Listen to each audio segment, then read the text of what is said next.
तो आज हम हल्दी फंक्शन को ध्यान में रखते हुए प्रिटी से झुमके बनाएंगे। तो बिना किसी देरी के लेट्स स्टार्ट। बेस के लिए मैंने यहाँ पे येलो कलर की शीट ली है और साथ में हम लेंगे राइनस्टोन चेन। इस टाइप की स्टोन चेन दिखाई देती है।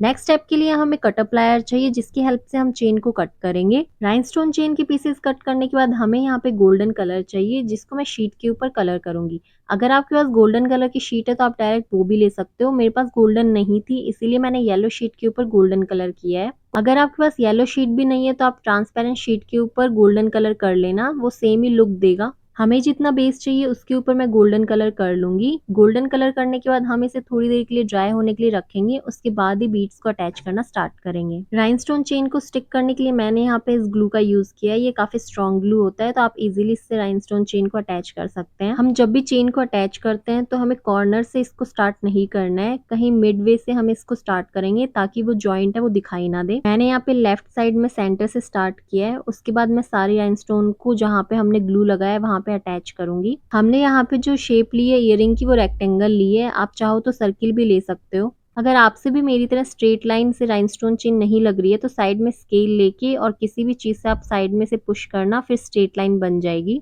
इसी टाइप से स्केल रख के मैं सारी साइड्स को स्ट्रेट कर लूंगी। तो हमारा जो बेस था उसकी बाउंड्री बन के रेडी हो गई है। इसके बाद हमें अंदर की साइड कुंदन को अटैच करना है। तो मैंने यहाँ पे जो कुंदन लिए हैं वो इस शेप के लिए हैं। मैंने 4 शेप के कुंदन लिए हैं। मेरे पास इस साइज के कुंदन थे तो मैंने इन्हीं को ध्यान में रखते हुए पैटर्न बनाया है।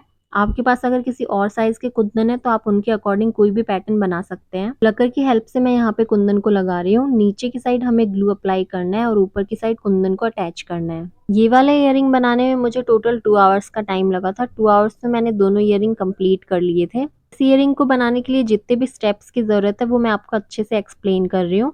फिर भी अगर आपका कोई डाउट हो तो आप मुझे कमेंट बॉक्स में मैसेज कर देना। इजी से स्टेप्स हैं इस इयरिंग को बनाने के लिए, लेकिन मुझे थोड़ा टाइम ज्यादा इसीलिए लगा क्योंकि ड्राई होने के लिए भी इसमें टाइम लगता है। तो कुंदन अटैच करने के बाद मैं इसे थोड़ी देर ड्राई होने के लिए रखूंगी, उसके बाद ही आगे का काम स्टार्ट करेंगे। हमारा जो बेस था उसके ऊपर मैंने सारे कुंदन अटैच कर लिए हैं और हम इसे सीजर की हेल्प से कट करेंगे और थोड़ी देर ड्राई होने के लिए साइड में रखेंगे। आपको जितना बड़ा इयरिंग चाहिए आप बेस को उतना ही बड़ा ले लेना। नेक्स्ट स्टेप के लिए हमें चाहिए जंप रिंग और हेड पिन। साथ में हमें चाहिए गोल्डन कलर का झुमका। इस शेप का मैंने ये झुमका लिया है जिसमें हमें हैंगिंग लगानी है। तो हैंगिंग लगाने के लिए हमें यहाँ पे लॉरियल पर्ल चाहिए और साथ में येलो कलर की ड्रॉप्स। मेरे पास काफी पैटर्न में येलो कलर की ड्रॉप्स थी जिसमें से मैंने ये वाली ड्रॉप्स ली हैं। हेड पिन के अंदर हम ड्रॉप को इंसर्ट करेंगे क्योंकि हेड पिन काफी लंबी और हमें थोड़ी छोटी चाहिए, तो हम कटर प्लायर की हेल्प से आगे का एक्स्ट्रा वायर को कट कर देंगे और बचे हुए वायर को हमें राउंड प्लायर की हेल्प से इसे रोटेट करके सर्किल बनाना है। हमें ये जो ड्रॉप है वो जंप रिंग के अंदर इंसर्ट करनी है, इसीलिए मैं इसे ऊपर की साइड से रोटेट कर रही हूँ। टोटल हमें 7 to 8 ड्रॉप्स चाहिएंगी। ऊपर की साइड से वायर को मैंने रोटेट कर लिया और हमें ये कुछ इस टाइप का दिखाई देगा। तो एक एक करके मैं सारी ड्रॉप्स को रेडी कर लूंगी। मैंने जो ये इयरिंग है हल्दी फंक्शन को ध्यान में रखते हुए बनाया है, इसीलिए मैंने ड्रॉप्स येलो कलर की ली हैं। नेक्स्ट स्टेप के लिए हमें लॉरियल पर्ल चाहिए जिसको मैं जंप रिंग के अंदर इंसर्ट करूंगी। राउंड प्लायर की हेल्प से मैंने जंप रिंग को ओपन किया और इसके अंदर 5 लॉरियल पर्ल को इंसर्ट करूंगी। उसके बाद जो हमने ड्रॉप बनाई है येलो कलर की वो इंसर्ट करेंगे और फिर से 5 लॉरियल पर्ल को इंसर्ट करेंगे। सारे बीड्स को इंसर्ट करने के बाद हमें इसे झुमके के अंदर इंसर्ट करना है।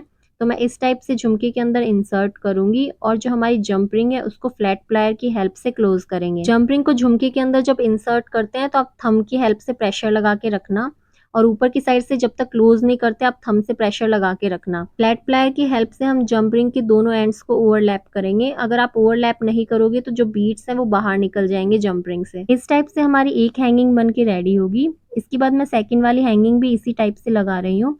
हमें ध्यान रखना है कि हमें बीच में एक एक जो होल है वो छोड़ना है, उसके बाद ये वाली हैंगिंग लगानी है। हमने जो बीच में होल छोड़ा है उसके अंदर हमें जो जंप रिंग लगानी है उसमें सिर्फ लॉरियल पर्ल को इंसर्ट करके लगाएंगे, उसमें हमें येलो ड्रॉप नहीं लगानी है। तो एक एक करके मैं सारी ड्रॉप्स लगा लूंगी और हमें ये कुछ इस टाइप का दिखाई देगा। जितने भी होल थे सबके अंदर मैंने जंप रिंग लगा दी है। नेक्स्ट स्टेप में हमारा जो बेस था उसको मैं कट कर रही हूँ।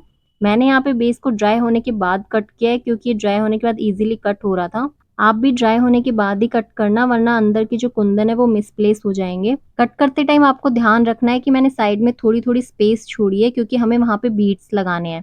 तो मैंने यहाँ पे येलो कलर के बीड लिए हैं जिनको मैं साइड में इंसर्ट करूंगी। सबसे पहले बीड को नीडल के अंदर इंसर्ट करके थ्रेड को नीचे की साइड ले जाएंगे। अब थ्रेड को ऊपर की साइड लाते टाइम सिर्फ बीड के अंदर से नीडल को निकालेंगे, ना कि शीट के अंदर। तो मैं अब यहाँ पे सिर्फ निडल को बीड के अंदर से निकाल रही हूँ, शीट के अंदर से नहीं निकाल रही।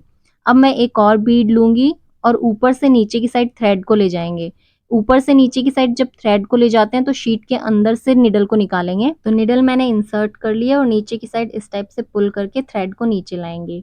अब हमें थ्रेड को ऊपर की साइड लाना है, तो अब मैं सिर्फ बीड के अंदर से निडल को निकाल रही हूँ, ना कि शीट के अंदर से। सेम प्रोसेस को हमें बार बार रिपीट करना है। तो थ्रेड है वो ऊपर की साइड आ गया है। अब हम एक और बीड लेंगे और शीट के अंदर से निडल को इंसर्ट करके नीचे की साइड थ्रेड को ले जाएंगे। आप चाहो तो नॉर्मल तरीके से भी बीड्स लगा सकते हो, लेकिन अगर इस पैटर्न को फॉलो करोगे तो हमारी जो फिनिशिंग है वो बहुत अच्छी लगेगी। तो एक एक करके मैं सेम पैटर्न को रिपीट करके सारे बीड्स को लगा लूंगी। इस टाइप से हम बीड्स लगाते हैं तो साइड से जो शीट है वो दिखाई नहीं देती है। आप देख रहे हो फिनिशिंग कितनी अच्छी आई है। नेक्स्ट स्टेप के लिए हमें दोनों पार्ट्स को एक दूसरे से कनेक्ट करना है, जिसके लिए मैंने ये आई पिन ली है, जिसको मैं ऊपर की साइड अटैच करूंगी। आई पिन को आप थोड़ा ध्यान से लगाना। मैंने यहाँ पे आई पिन लगाते टाइम आप देख रहे हो जो सर्किल है उसको ऊपर की साइड रखा है। थोड़ी देर ड्राई होने देंगे, उसके बाद झुमके को इसके अंदर इंसर्ट करेंगे। फ्लैट प्लायर की हेल्प से आई पिन को क्लोज करेंगे। लास्ट पार्ट के लिए हमें ईयर स्टड लगाना है। तो जो शीट है उसको मैंने बेस के अकॉर्डिंग कट कर लिया है। ईयर स्टड को शीट के अंदर इंसर्ट करेंगे और ग्लू अप्लाई करने के बाद हमारा जो ईयरिंग है उसके बैक साइड में अटैच करेंगे। अटैच करने के बाद हम इसे थोड़ी देर के लिए ड्राई होने के लिए रखेंगे। तो फाइनली हल्दी फंक्शन के लिए जो हमारी ज्वेलरी थी वो बन के रेडी हो गई है। आई होप आपको मेरी वीडियोस अच्छी लगती हो। Thank you for watching my videos. Bye bye, have a nice day.